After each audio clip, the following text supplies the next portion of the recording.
Donc, nous avons le plaisir aujourd'hui d'accueillir Aurélie Micjouan, qui est bénévole au sein de l'association, mais aussi parent d'un enfant concerné, qui va nous parler un petit peu de son vécu avec la cicatrice de son enfant. Et nous avons également le plaisir d'accueillir Manon Crépineau, qui est infirmière spécialisée avec un diplôme universitaire plaie et cicatrisation.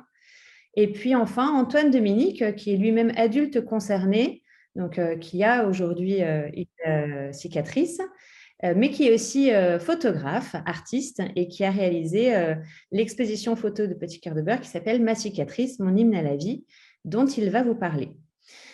Je vais commencer la présentation avec l'intervention de Aurélie Micjouan. Alors, sur la partie très technique, je vais vous demander si vous voulez bien, pour poser vos questions, vous pouvez vous poser vos questions dans le chat. Donc, je vous invite à poser toutes les questions qui vous passent par la tête dans le chat. On n'est pas certain d'avoir toutes les réponses. En tout cas, on essaiera d'apporter un point de vue et ou des réponses et de vous diriger vers d'autres professionnels si on n'a pas toutes les réponses aujourd'hui. Bonjour à tous, donc moi je suis, comme l'a dit Gaëlle, Aurélie Micjouandé, je suis correspondante à Bordeaux depuis un peu plus de 2 ans maintenant. Je suis également maman de Léna qui a 7 ans et demi et de Raphaël qui a 5 ans et demi. Alors moi c'est mon aînée, c'est Léna qui a une cardiopathie congénitale qui a été opérée il y a 4 ans maintenant. Donc elle n'a pas été opérée à la naissance, moi elle a été opérée un petit peu plus tard. Du coup, nous avons eu le temps de préparer la cicatrice et vraiment d'aborder le sujet en amont. Et puis elle était suffisamment grande pour se rendre compte de ce qui allait se passer. Donc je te propose de passer au slide suivant. Voilà. Donc moi, mon expérience, donc c'est vraiment beaucoup de préparation avant l'intervention. Donc, on a préparé avec des ouvrages sur l'hôpital, sur la cicatrice. Je me suis également fait aider par, alors moi personnellement, par une psychologue. J'ai également fait suivre Léna avant et après l'intervention pour que des fois c'est plus simple d'exprimer auprès d'un tiers et puis les psychologues spécialisés ont aussi des petites astuces que nous parents on n'a pas forcément. C'est vrai que je suis toujours restée très très à l'écoute de mon enfant et je lui ai toujours parlé franchement, on a vraiment toujours échangé de façon complètement décomplexée sur, sur la cicatrice, sur tout cet environnement-là.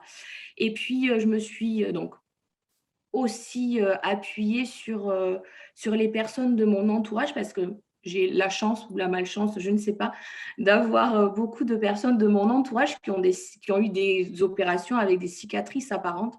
Donc, c'est vrai que ça a été vraiment un appui de montrer que elle n'était pas la seule à avoir une cicatrice. Et puis, je n'ai vraiment jamais cherché à cacher cette cicatrice, hormis l'été, bien sûr, pour la protection du soleil, mais sinon, la cicatrice a toujours fait partie de notre vie et sans vraiment porter un focus spécifique dessus.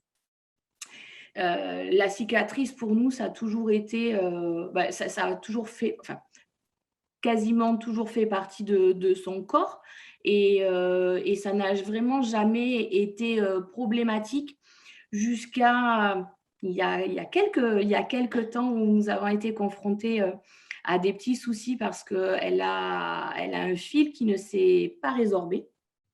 Donc, elle avait un fil bleu qui restait apparent, très apparent, sous-cutané et qui était en train de sortir. Ça, on a vraiment eu un focus là-dessus et on en a reparlé il n'y a pas très, très longtemps puisque l'ablation de ce fil s'est fait à la fin de l'été dernier. Donc, je me suis vraiment aperçue à cette occasion-là que c'était devenu, pour elle en tout cas, un complexe d'une, parce que c'était visible et que beaucoup de personnes lui posaient la question dès qu'ils voyaient ce fil de ce qu'elle avait. Donc, elle refusait de porter des décolletés. Quand elle allait à la piscine avec l'école, ça devenait un petit peu problématique. Elle fait de la gymnastique, donc au juste au corps, quand c'était un peu trop échancré, c'est pareil. Les questions c'était plus les questions qu'on lui posait qui étaient problématiques pour elle, parce qu'elle disait qu'elle en avait marre de répondre et de devoir se justifier. Mais après, en dehors de ça et du regard de l'autre, sinon, pour elle, ça n'a jamais été problématique plus que ça. Alors maintenant que le film n'y est plus, je peux vous dire qu'elle est complètement décomplexée et c'est des brassières au sport. Enfin, vraiment, il n'y a vraiment plus aucun problème avec cette cicatrice visible. En plus, nous, elle est vraiment super jolie. Donc voilà. Et puis, on a appris à, à la toucher, qu'elle a accepté d'avoir des massages. Enfin, vraiment, ça fait partie intégrante de notre vie et c'est pas quelque chose de négatif, bien au contraire, c'est quelque chose de positif pour nous et c'est aussi lui montrer qu'elle est exceptionnelle dans le bon sens du terme. Voilà notre expérience, ce qu'elle a été et ce qu'elle est aujourd'hui. Donc aujourd'hui, c'est complètement libéré. Alors on verra à l'adolescence, mais en tout cas, il n'y a vraiment aucun problème de la cicatrice, la grande, celle des drains, il y a vraiment aucun souci. Tu peux passer à la suivante si tu veux. Donc par rapport à ça, mes conseils, en tout cas, ce que je peux vous dire, c'est que je trouve que c'est important, alors quand on le peut, de préparer avant, bien sûr, quand ce sont des enfants qui ont été opérés à la naissance, bien évidemment, le verbaliser, c'est différent, mais on peut, voilà, par le biais de massages, par plein de méthodes et de supports différents, on peut intégrer cette cicatrice dans notre quotidien, sans pour cela qu'elle soit vraiment un sujet tabou. Après, deuxième point qui me semble aussi important, et ça c'est vraiment notre positionnement de nous en tant que parents ou en tant qu'adultes, de ne pas chercher à anticiper un questionnement inexistant. Parce qu'effectivement, nous les parents, on se pose et les mamans encore plus, beaucoup de questions. Mais bien souvent, nos enfants, ça ne leur effleure même pas l'esprit, ils n'y avaient pas pensé. Donc, si on influe des questions, notre questionnement de nous, adultes, et nos peurs de nous en tant qu'adultes, ça peut impacter de façon assez négative nos enfants. Donc, c'est vrai que nous, si on a besoin de se faire épauler, il y a des solutions, mais pas forcément aller faire des remarques à l'enfant. Voilà, il y a vraiment deux choses à dissocier. Répondre aux questions de nos enfants, parce qu'ils en posent. Pourquoi j'ai ça? Est-ce que la cicatrice va disparaître? Donc, leur répondre sincèrement dans ce que l'on peut répondre, mais pas inculquer nos peurs. Donc, comme je viens de le dire, vraiment la clé, c'est de dialoguer avec nos enfants, et ce, peu importe leur âge. Même quand ils sont tout petits, ils entendent, hein, ils perçoivent, ils sont… voilà, donc c'est important de leur parler dès qu'ils sont petits et tout au long des étapes de leur vie.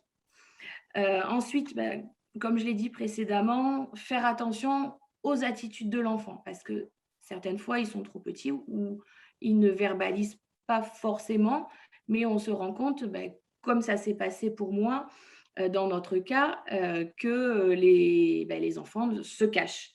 Donc ça, c'est aussi important à faire attention aux attitudes que peuvent avoir nos enfants. Et puis enfin, dédramatiser cette cicatrice, faire de cette particularité un atout et mettre l'enfant comme un être d'exception et non comme un être à part. Voilà, ça, c'est vraiment très, très important. Donc, j'ai mis une petite photo avec, avec ma petite poupette. Donc, mon rôle de correspondante aujourd'hui, alors j'avoue que l'association, je la connais depuis le début, puisque Léna est née de la même année que Balthazar. Alors avec quelques mois d'avance, mais j'ai vu, naître cette association par le blog et aujourd'hui, mon rôle, c'est vraiment de faire connaître et de sensibiliser, sur le sujet des cardiopathies congénitales parce que, on se rend bien compte qu'il y en a beaucoup et qu'on en parle peu et ça passe souvent par des des stigmates du handicap invisible et on a l'impression que les enfants n'ont rien, mais ils sont, leur vie est vraiment impactée par la cardiopathie congénitale, leur vie et nos vies. Parce que oui, il y a les opérations, mais ça ne s'arrête pas aux opérations. Il y a toute une vie autour et c'est un chemin et un combat de toute la vie. Donc mon but et mon rôle, c'est aussi d'accompagner les familles et les malades à l'intérieur et à l'extérieur de l'hôpital.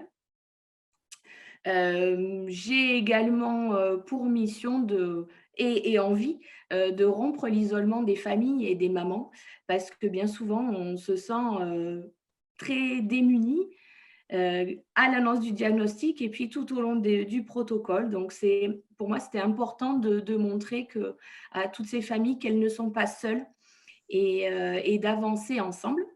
Mon rôle est aussi un accompagnement et de m'appuyer sur un témoignage, voilà, de nous appuyer sur nos propres expériences pour, pour épauler au mieux et enfin d'être à l'écoute, pour, améliorer les conditions de vie à l'hôpital et de faire avancer la recherche, bien évidemment.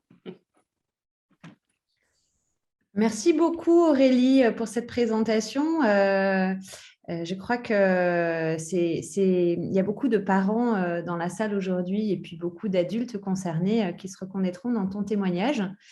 Alors, on a déjà une petite question, je pense, à laquelle tu vas pouvoir répondre, Aurélie.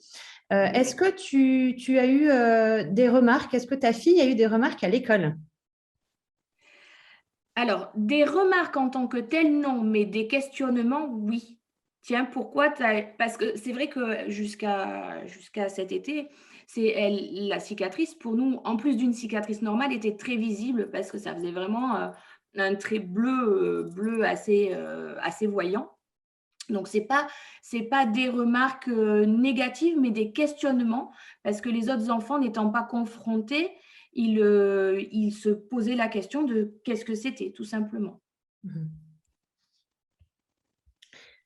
Ok, moi je voudrais juste rajouter aussi un petit témoignage. Je me permets déjà en tant que représentante de l'association, on entend souvent, et tu l'as très justement dit, de ne pas, nous en tant que parents, on porte parfois un regard de parents avec tout l'enjeu de la cicatrice et de l'opération de la chirurgie cardiaque.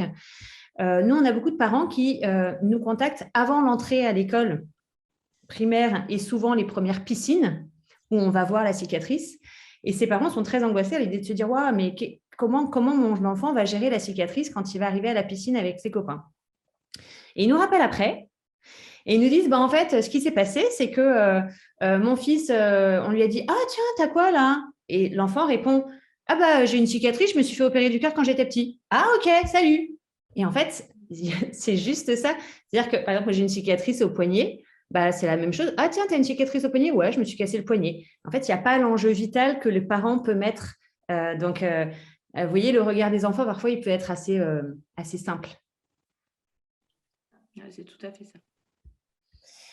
Il y a des questions peut-être un petit peu plus techniques sur la cicatrice et je pense que là, c'est plutôt Manon qui va pouvoir nous y répondre après. Aurélie, est-ce que Léna arrivait à répondre au questionnement avec ses propres mots? Est-ce que ça la mettait en difficulté? Non, elle a simplement dit j'ai été opérée et puis c'est tout. Non, non, non. Ok. Vraiment, ça a toujours été très simple et la communication très fluide. Ok, super.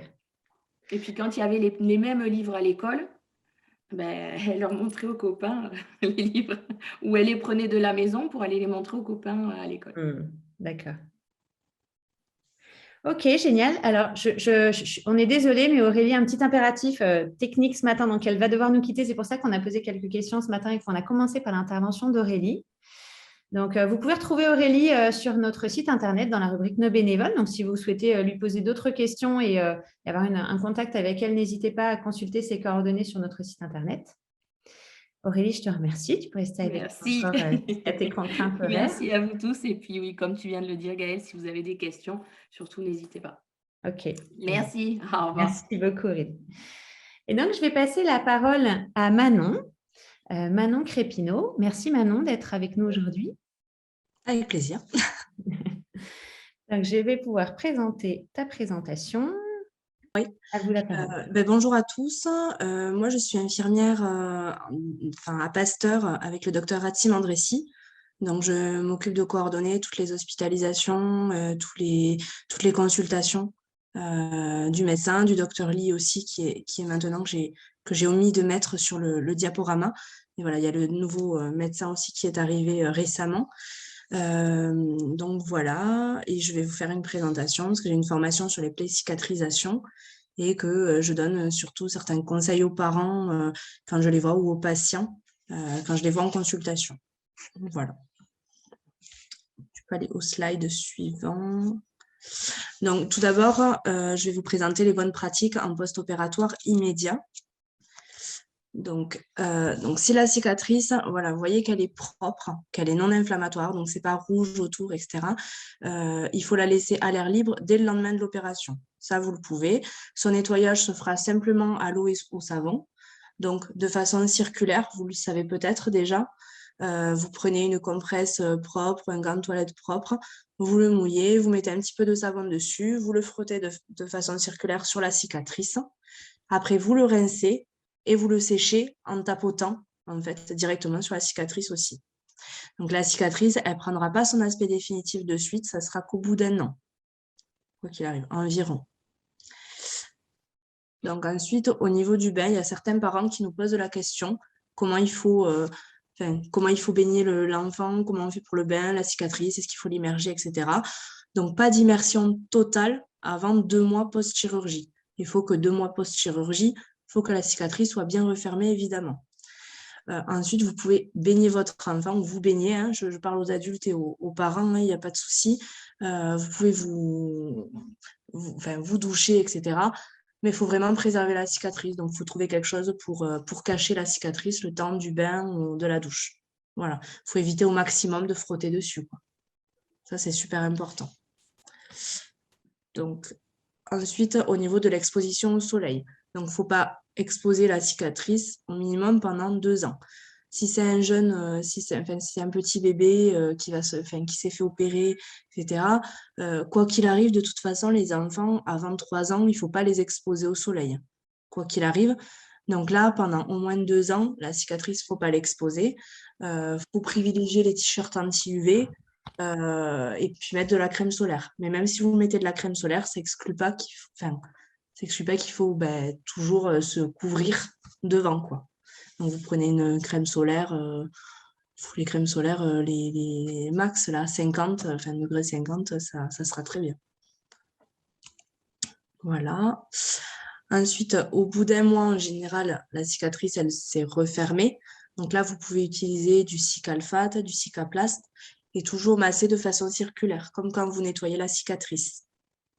Donc, vous avez plusieurs, là, je vous ai mis Cicalfate, Cicaplast, mais il y a d'autres crèmes cicatrisantes. Ça, c'est celle que je connais le plus et qui font totalement leur effet. Donc, voilà. Ensuite, ça, c'est des conseils que j'ai mis. Voilà, si jamais vous présentez un ou plusieurs de ces signes, il faut vraiment prévenir votre médecin ou votre référent, cardiopédiatre, cardiologue. Ça, c'est très important. Donc, quelques conseils. Donc, un écoulement ou une rougeur inhabituelle au niveau de votre cicatrice, si vous voyez un écoulement, quel qu'il soit. un gonflement inhabituel ou un hématome. Si vous voyez que c'est un petit peu bleu, violacé au niveau de la cicatrice, là, il faut prévenir votre médecin. Si la cicatrice se réouvre aussi, parce qu'elle peut un petit peu se refermer, on se dit c'est bon, et au final, après, ça peut se réouvrir. C'est rare, mais ça peut arriver. Des douleurs persistantes, malgré la prise de traitement antalgique, si vous continuez à souffrir de la cicatrice au niveau du sternum, etc. Une fièvre qui dépasse les 38 ou avec des frissons. Ça peut aussi vous alerter, enfin ça doit vous alerter de toute façon. Un essoufflement inhabituel, si vous voyez que vous essoufflez, que ce soit au repos ou à l'effort, et que c'est inhabituel par rapport à l'effort que vous avez fait ou quoi, ça il faut prévenir. Des palpitations ou des malaises. Voilà. Ensuite, je vais vous parler des cicatrices pathologiques, parce qu'on entend souvent parler de ça. Donc, les cicatrices pathologiques, il y en a plusieurs sortes. Donc, il y a déjà les cicatrices hypertrophiques. Donc, comme vous le voyez sur la photo, c'est un amas de peau qui est anormalement réuni au même endroit. Donc, elle reste toujours dans les limites de la plaie, c'est-à-dire qu'elle ne s'étend pas à l'extérieur de la cicatrice, elle reste toujours au même endroit. Et elle peut guérir, elle guérit progressivement dans 12 à 18 mois, en fait. Ensuite, il y a les cicatrices kéloïdes qui sont pareilles. Vous voyez, c'est la même photo parce que j'en ai pas trouvé des plus parlantes. C'est la même chose que les cicatrices hypertrophiques, sauf qu'elles durent plus d'1 an et demi. Et elle peut se faire parfois aux limites de la cicatrice, c'est-à-dire que ça peut s'étendre sur les côtés. Voilà. Et en général, c'est plutôt les peaux mates. On remarque que c'est plutôt les peaux mates qui présentent ce genre de cicatrices plutôt que les peaux, je ne saurais pas comment le dire, mais des peaux plus blanches, quoi, on va dire. Voilà. Donc ensuite, je vais vous donner les bonnes pratiques et les conseils sur le long terme. Donc j'avais fait à court terme, là maintenant à long terme. Donc si la cicatrice elle est bien refermée, qu'elle n'est pas pathologique, il n'y a pas de problème, vous ne faites rien. Moi-même, j'ai une cardiopathie congénitale depuis la naissance. J'ai été opérée 3 fois. Et j'ai une cicatrice, vous le montrez là. Je ne sais pas si vous le voyez bien, mais en tout cas, voilà, elle est nickel, il n'y a rien du tout et je ne fais rien. Et voilà. Ensuite, si la cicatrice, elle est dite pathologique, donc dans les exemples que j'ai expliqués avant, il y a plusieurs solutions qui s'offrent à vous. Donc, vous avez d'abord soit voir avec le chirurgien si c'est près d'opération, quoi, si une reprise de la cicatrice est possible. Ça peut arriver. Si on peut éviter d'en passer par là, c'est mieux. Donc, vous avez d'autres solutions. Vous avez la massothérapie, donc avec les kinés. Donc, il y a 2 techniques avec les kinés. La massothérapie, que je vais vous expliquer, et ensuite, il y a l'endermologie. Donc, la massothérapie, le kiné va masser la cicatrice pour drainer l'œdème, enlever les adhérences et améliorer la souplesse de la peau. Donc, vous avez le drainage manuel, le palpé roulé et l'application de pression douce. Vous en avez plusieurs, je vous ai mis plusieurs choses, mais en tout cas, vous voyez avec le kiné, ils peuvent vraiment faire des choses bien pour éviter quelque chose d'invasif. Voilà. Donc ensuite, après la massothérapie, on a l'endermologie. Donc c'est une machine en fait chez le kiné. Alors je ne sais pas chez tous les kinés, il faut voir avec eux. Mais c'est une machine, je ne sais pas si vous connaissez, mais qui permet de passer, c'est comme un rouleau en fait, qui permet de passer sur la cicatrice et du coup de l'aplanir et d'avoir le même effet que la massothérapie. Mais voilà, ça peut vous permettre ça peut permettre de drainer aussi, de drainer la lymphe et du coup d'enlever les adhérences. Voilà, donc ça peut être sur des cicatrices, qu'elles soient récentes, donc vers 1 an et demi, etc., ou plus anciennes. Tant qu'elle est refermée, on peut l'utiliser, mais bien refermée, pas juste petite fermeture qui peut se réouvrir. Non, vraiment bien refermée. Voilà. Ensuite, il peut y avoir aussi, c'est des dermatologues qui le font. Ils injectent en fait des corticoïdes directement dans la cicatrice. Donc ça se fait jusqu'à 2 ans après l'opération. Après, c'est plus possible.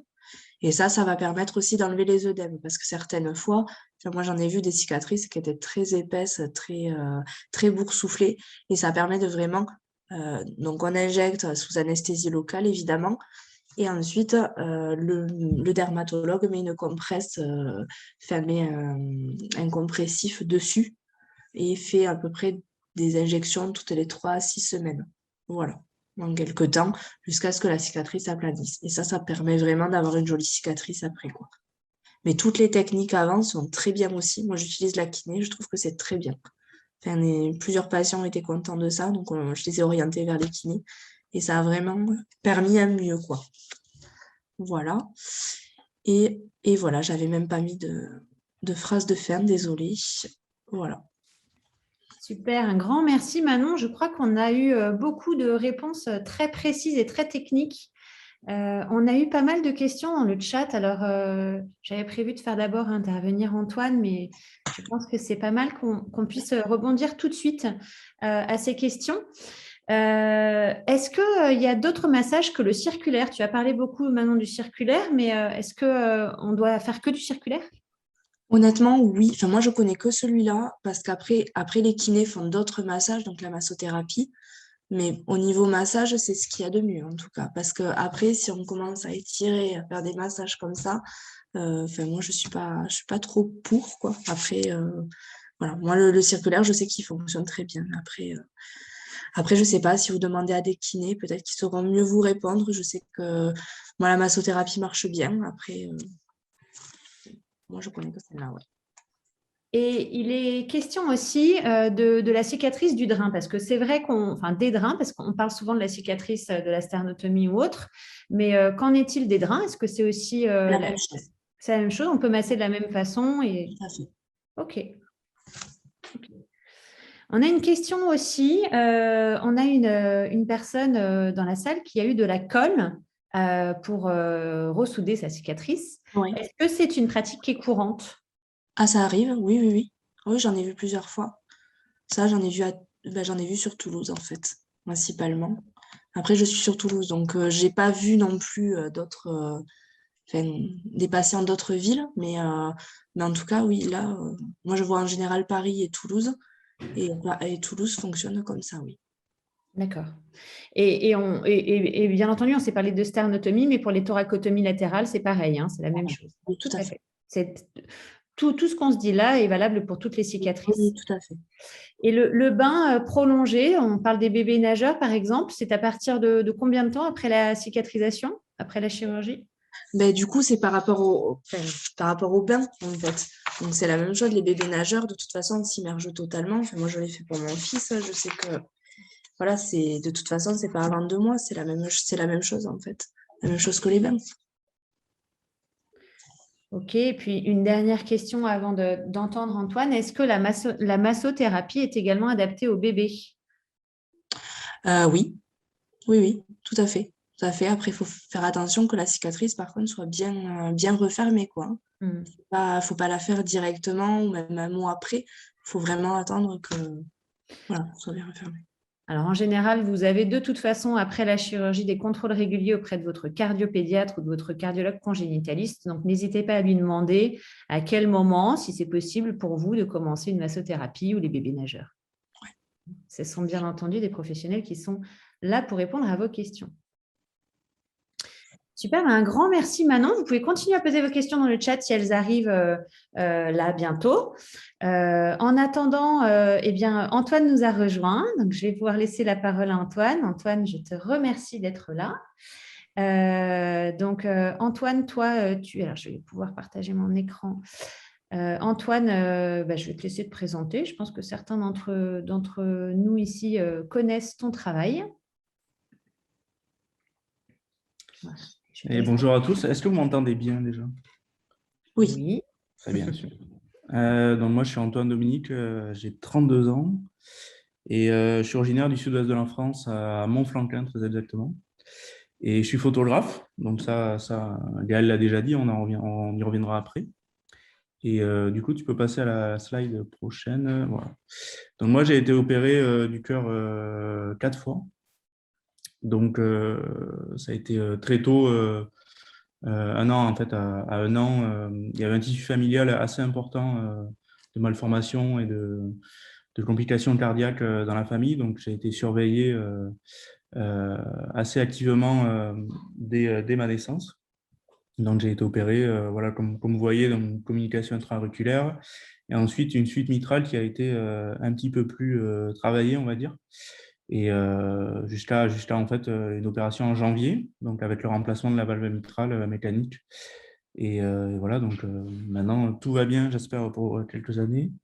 Et on en parlera après, mais c'est vrai que le ressenti de l'opération en tant qu'adulte, il est complètement différent de quand on est enfant. C'est vrai que j'avais très, très, très peu de souvenirs de mes opérations que j'ai eues à 3 ans et celles avant. Mais le fait de ne pas s'en souvenir, on a beaucoup d'appréhension aussi de savoir comment ça peut se passer en tant qu'adulte. Et finalement, l'appréhension fait qu'on redoute plus qu'autre chose et on s'attend à beaucoup de douleurs. Et finalement, ça se passe quand même plutôt bien. Et moi, j'ai été bien accompagné, en tout cas de ce côté-là, et j'ai été opéré à Olivac. Voilà. Malgré tout, en fait, malgré ces opérations, 3 opérations, du coup, je t'ai remis 3 ans. Moi, j'ai vécu de façon très normale. Et j'ai eu une enfance et une adolescence comme tout le monde, en fait. Mes parents m'ont jamais poussé à me montrer que j'étais parent, donc j'ai fait du sport, j'ai fait la fête, enfin, j'ai eu une vie d'étudiant normale, on va dire. Et le seul chose qui me ramenait en fait à ma cardiopathie et à mes opérations, c'était mon bilan annuel chez mon cardiologue.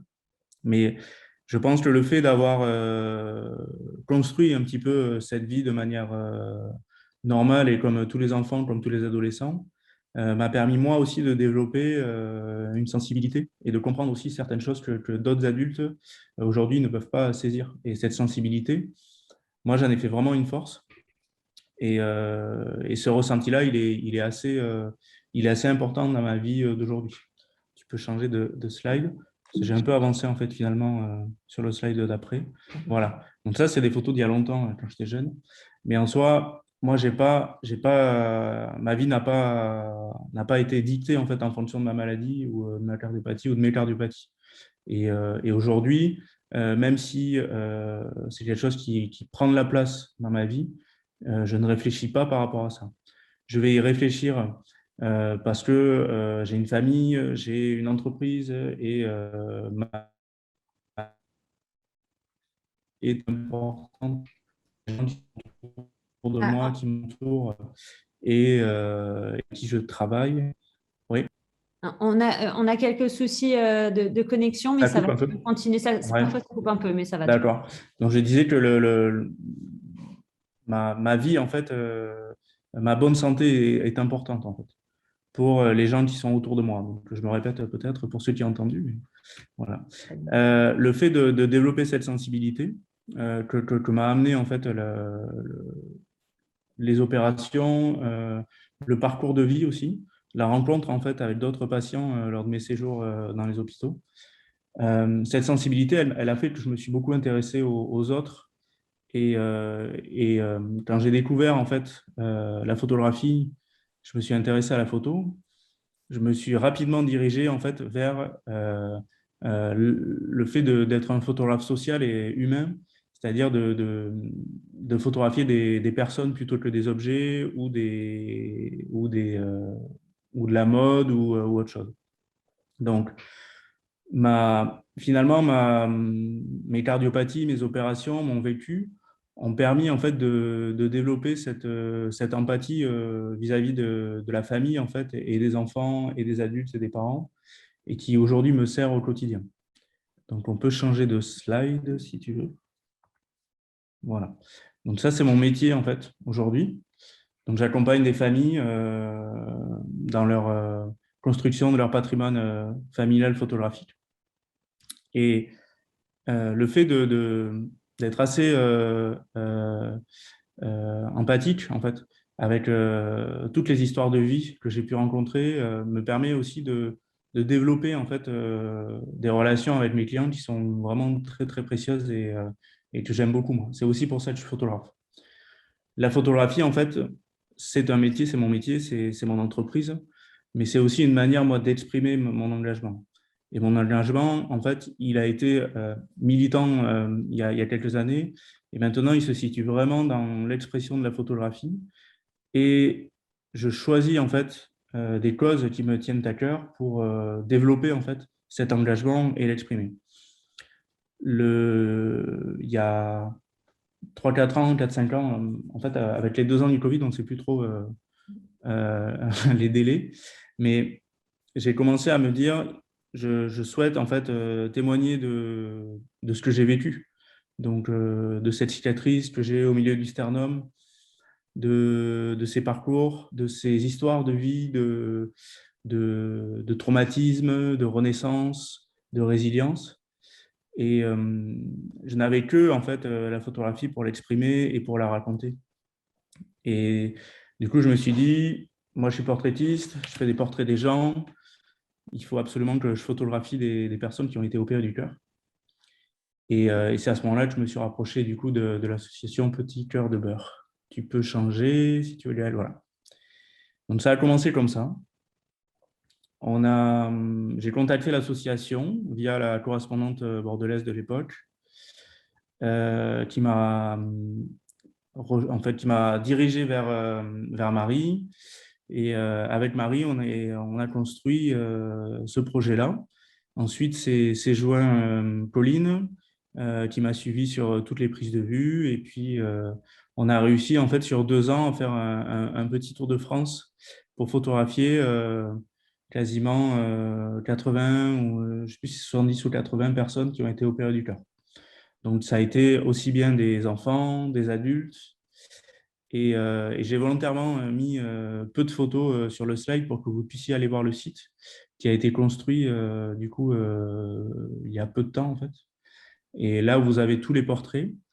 Et ce qui était intéressant en fait dans ce projet-là, c'était avant tout de témoigner et de montrer les cicatrices, toutes les cicatrices, de montrer qu'il y a des cicatrices qui peuvent être plus ou moins esthétiques, qu'on peut avoir des cicatrices à tous les âges, mais aussi qu'on ait des témoignages en fait de ces personnes-là. On avait des personnes qui assumaient totalement la cicatrice, ce qui a pu être mon cas, et moi je n'ai jamais eu de souci pour grandir avec. Mais on a eu aussi des personnes qui, la séance photo pour eux était vraiment un acte de fondateur dans le fait de se dire, OK, maintenant j'assume ma cicatrice, je pose avec, et moins la cacher et assumer de la montrer. Et du coup, a eu un retour positif en fait de l'ensemble des participants. Et on a pu la montrer au public là sur une exposition qui a eu lieu il y a un peu plus d'un mois. Je sais pas si je vois que ma connexion est pas hyper stable. Ça va, on t'entend. Okay. Et l'exposition, du coup, il y a un mois, on a eu, voilà, ça a été beaucoup d'émotions. Le vernissage a été fort parce qu'il y a aussi bien des gens qui étaient concernés que plutôt intéressés simplement par cette question-là. Et on a senti que les portraits, en fait, avaient eu cette force qu'on recherchait, en fait. C'est-à-dire de saisir le public et de l'intéresser, en fait, à la question de la cardiopathie et à la connaissance aussi de ces pathologies, mais aussi à l'histoire, en fait. C'est vrai que pour nous qui avons été opérés du cœur, en soi, on se dit, bon, comme tu disais, Gaël, c'est une opération du poignet, une opération du cœur, une opération de la mâchoire, j'en sais rien. On ne le voit pas forcément comme quelque chose de très important. Mais pour les gens qui accompagnent et les gens qui ne sont pas au courant, de suite, quand on touche au cœur, on se dit, OK, c'est quelque chose d'assez fou. Et d'arriver en fait à faire ce parallèle entre le fait de vivre normalement, de se reconstruire tout à fait paisiblement et de grandir avec. Le portrait, il était aussi pour montrer ça. À l'exposition, il était pour montrer ça, pour dire on vit tout à fait très bien avec une cardiopathie qui a été opérée plusieurs fois. Et moi, j'en suis notamment la preuve. Voilà. Je pense que je vous ai à peu près tout dit. J'ai parlé assez vite. Mais du coup, ça peut être interactif après pour les questions. Et je vous invite vraiment à aller voir le site aussi. Vous verrez on a essayé de montrer un petit peu tout le monde, d'avoir des témoignages très différents. Et je crois que c'est un beau, ouais, c'est une belle carte de France de la cardiopathie congénitale. Merci beaucoup, Antoine. Merci à vous. Merci beaucoup. Je crois que... merci pour ton intervention et puis merci d'être présent depuis le début sur ce projet. Je crois que toute l'équipe Petit Cœur de Beurre est très heureuse de t'avoir eu à nos côtés durant ces années pour réaliser ces shootings photos et on voit que le résultat, il est juste magnifique parce qu'il y a tout type de cicatrices et puis on sent vraiment... tu es un très beau portraitiste d'ailleurs. Je te félicite, je crois que tu viens de recevoir un prix de portraitiste de l'année. Donc, oui. Un grand bravo. Merci. Donc, je vous invite. Oui. Je ne sais pas s'il y a des questions, mais n'hésitez pas. Après, je reste là un petit peu. Donc, oui, tout à fait. Alors, il y a des questions très techniques, mais qui seront plutôt pour Manon. Alors, on avait une question un peu indiscrète, Antoine, mais est-ce que tu as des enfants? Et non, pas d'enfants, non. Alors, c'est pas lié à ma cardiopathie, c'est plus un choix de vie professionnel et personnel, on va dire. Et voilà, je suis quelqu'un qui... je travaille beaucoup et j'ai beaucoup d'activités en dehors de mon travail aussi. Et donc, l'engagement, notamment sur des projets personnels comme Petit Cœur de Beurre, et il y en a d'autres, en fait, qui sont liés aussi à la photo, font que, bon, j'ai pas vraiment le temps. Et en tout cas, ça s'est pas posé, la question n'est pas venue, en tout cas, pour le moment. Donc, je vous invite effectivement à aller voir le site macicatrice.fr. Je pense que vous voyez mon écran. Voilà, le site macicatrice.fr qui regroupe donc effectivement toutes les personnes qui ont été shootées et qui ont accepté de témoigner. Donc, vous avez évidemment plein de photos, mais vous avez aussi les témoignages associés, puisque certaines personnes ont accepté d'apporter également un témoignage avec des petits mots-clés sur c'est quoi, ça représente quoi pour eux, la cicatrice. Voilà, je suis fière d'avoir ma cicatrice car grâce à elle, je suis devenue plus fort, nous dit Célio qui a 9 ans. Et puis, vous pouvez également retrouver des informations plus techniques. C'est des informations qu'on a pu notamment mettre en ligne grâce à Manon Crépineau qui est avec nous aujourd'hui. Et vous pouvez retrouver une partie des informations qui ont été dites aujourd'hui sur la cicatrisation, les bons gestes à adopter et autres. Donc ça, donc l'exposition est bien entendu en ligne, macicatrice.fr, mais elle est également disponible en itinérante. Donc là, en ce moment, elle est sur Toulouse. Alors, j'ai peut-être des bonnes nouvelles pour Toulouse, pour toi, Antoine, puisqu'elle devrait également tourner prochainement. Elle sera sur Bordeaux également au mois de mai. Donc voilà, n'hésitez pas à aller voir macicatrice.fr. Est-ce que vous avez des questions pour Antoine? N'hésitez pas dans le chat. Sinon, entre-temps, pendant que vous réfléchissez à vos questions, on a une question, Manon, sur est-ce que lorsqu'il y a une chirurgie, c'est systématiquement des fils ou est-ce qu'il peut y avoir des agrafes?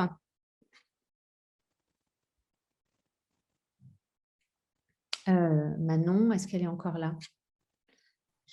Oui, là, c'est bon. Vous m'entendez? Oui, c'est bon. Okay. Alors, jusque-là, moi, j'ai vu que des fils. Je n'ai pas vu d'agrafes.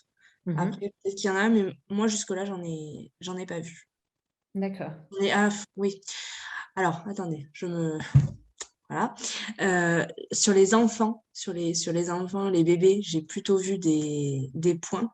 Et après, sur les adultes, j'ai vu des agrafes. Voilà, c'est plutôt ça, la réponse.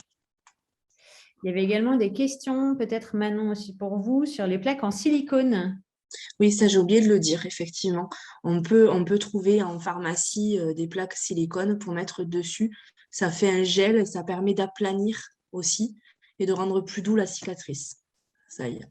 Après, c'est sur le remboursement qu'il faut voir parce qu'il y en a qui sont jetables, il y en a qu'on peut mettre à long terme. Et sur le remboursement, je n'ai pas plus de détails que ça, mais il faut voir auprès de la mutuelle surtout, parce que la CPAM, je crois que ça, ils ne remboursent pas. Ok. Mais à voir, peut-être que certains d'entre vous en ont déjà eu et du coup peuvent le dire, mais moi, perso, sur ça, je n'ai pas d'infos. Ok, génial.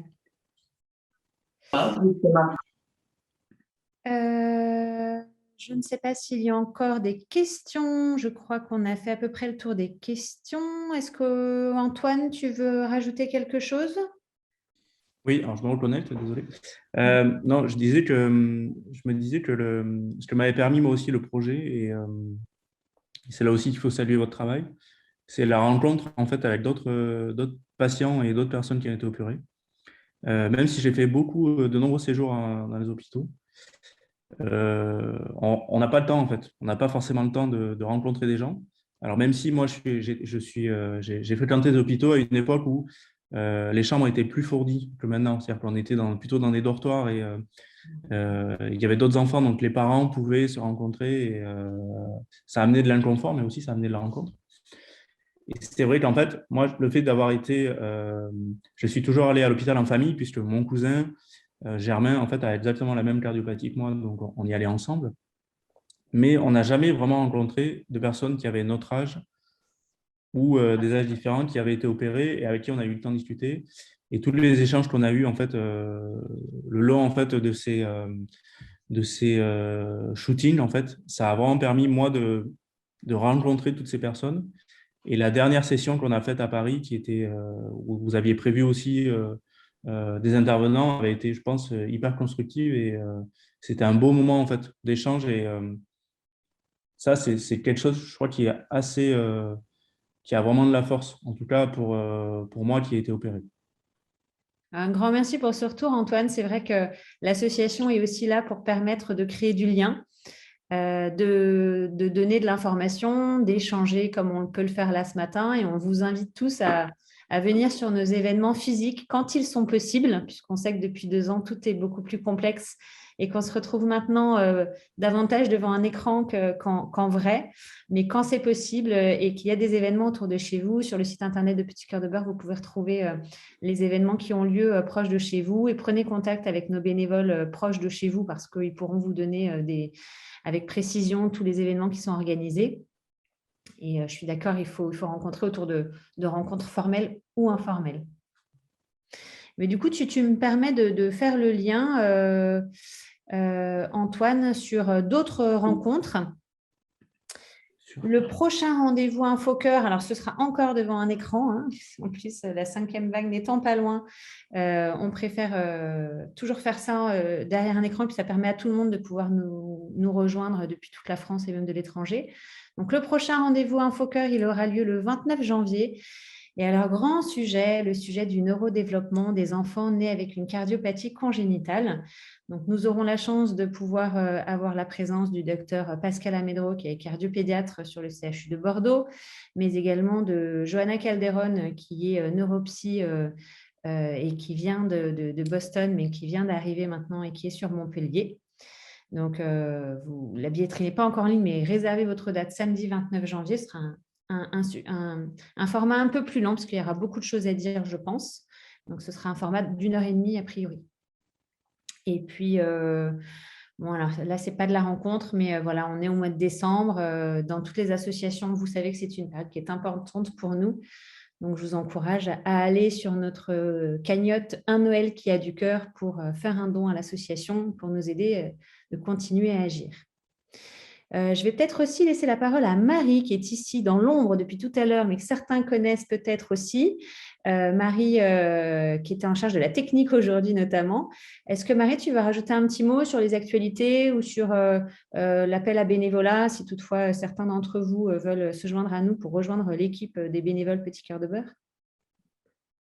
Bonjour à tous. Effectivement, je suis présente depuis tout à l'heure, mais comme j'enregistre cette session, vous ne m'avez pas encore vue à l'écran. Je vous remercie déjà d'avoir participé à ce rendez-vous InfoCœur. Je remercie également les intervenants qui ont vraiment apporté un contenu très riche et je crois que nous avons réussi à répondre à toutes les questions. Donc, merci beaucoup. Pour ce qui est des actualités à venir, Gaëlle, tu as déjà cité la principale concernant le neurodéveloppement.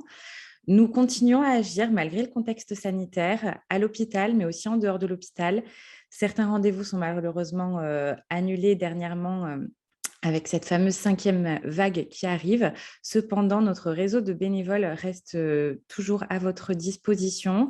Gaëlle vous a parlé tout à l'heure de la manière dont vous pouviez contacter Aurélie. Donc, effectivement, sur notre site internet, on a une page qui s'appelle Nos bénévoles et vous pouvez trouver le correspondant le plus proche de chez vous en région. N'hésitez pas à les contacter. Et si vous aussi, vous avez envie de devenir bénévole en tant que parent ou personne directement concernée par les cardiopathies, nous recherchons toujours des bénévoles, notamment dans certaines antennes à Montpellier, à Lille, à Bordeaux. Donc voilà, n'hésitez pas à me contacter. C'est moi qui suis en charge du recrutement et de la formation des bénévoles. Voilà, n'hésitez pas à nous rejoindre. Merci beaucoup, Marie. Eh bien, merci à tous les intervenants. Je vais arrêter mon partage d'écran pour revoir tout le monde. Pour répondre à la dernière question sur l'exposition d'Antoine, Ma cicatrice, mon hymne à la vie, elle est actuellement dans des cartons au bureau de Balma, là où se trouve Marie actuellement. Mais on essaie de la faire tourner. Donc, si vous connaissez des lieux d'exposition qui accepteraient de recevoir l'exposition, ce sera avec grand plaisir. Elle devrait certainement être arrivée sur... Là, il y a des choses qui bougent sur Toulouse, peut-être auprès de la médiathèque, donc à voir. Mais on vous informera de tout ça. On a réussi à tenir le timing ce matin. Il est 10h58. On ne vous embête pas trop. Le samedi matin, on vous laisse à vos activités du week-end. En tout cas, moi, je suis ravie de vous avoir revu. Je pense que ces rendez-vous InfoCœur sont devenus un rendez-vous incontournable sur un format court et qui permet les échanges. N'hésitez pas si vous avez d'autres questions. Vous pouvez également, encore une fois, contacter nos bénévoles. Vous pouvez nous contacter, Marie ou moi. Et puis, voilà, vous avez rencontré aujourd'hui Aurélie, que vous pouvez retrouver sur notre site internet, Manon Crépineau, qui, pour les Toulousains, vous pouvez la retrouver sur la clinique Pasteur, Antoine Dominique, qui est sur Villeneuve-sur-Lot. Hein. Tu es sur Villeneuve, Antoine? Alors, ouais, c'est à côté de Villeneuve, c'est Montflanquin, très exactement. Ah ben... Et sur Internet, bien évidemment. Et bien sûr, vous pouvez retrouver Antoine sur Internet. Tic, tic, tic. Beaucoup de messages de merci. Et puis voilà, n'hésitez pas, si vous avez besoin de quoi que ce soit, l'association reste disponible. Et en attendant, on vous souhaite de belles fêtes de fin d'année. Merci à tous. Profitez bien de tous vos proches. Merci. À bientôt.